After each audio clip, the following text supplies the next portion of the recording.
sandalikisne ilalit no kumningiyashe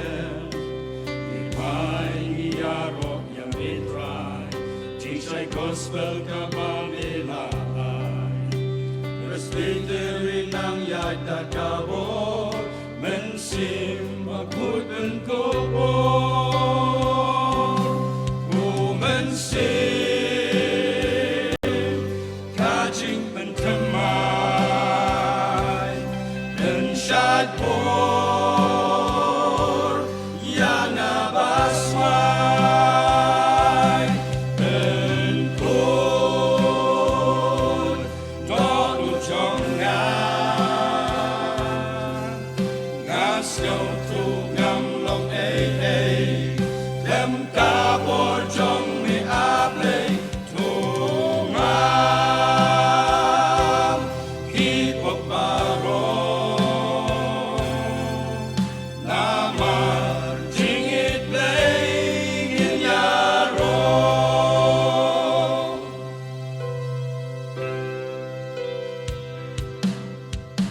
Shakwi mare jong mingi day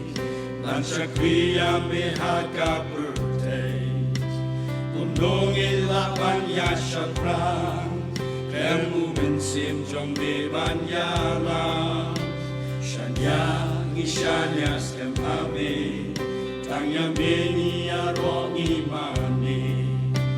Kismi kisnepi ban chakma Uram jong be angin man Mensim kajing pentemai Lensyad bor yang abaswai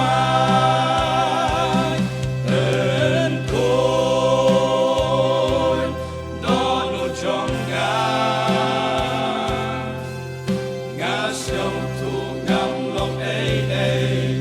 Lem kabor jong le able Tumam hipok baro Namar jingit lengin yaro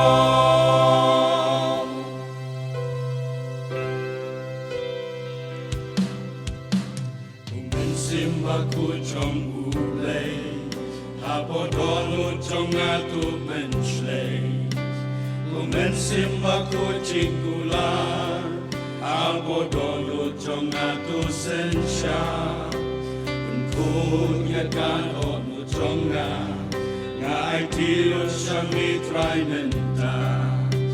Tambamen penkut pargalabyang Tanya mi atrai ngasyang Mensim kajing pentemai Ensyad bor yang abasmai Enkun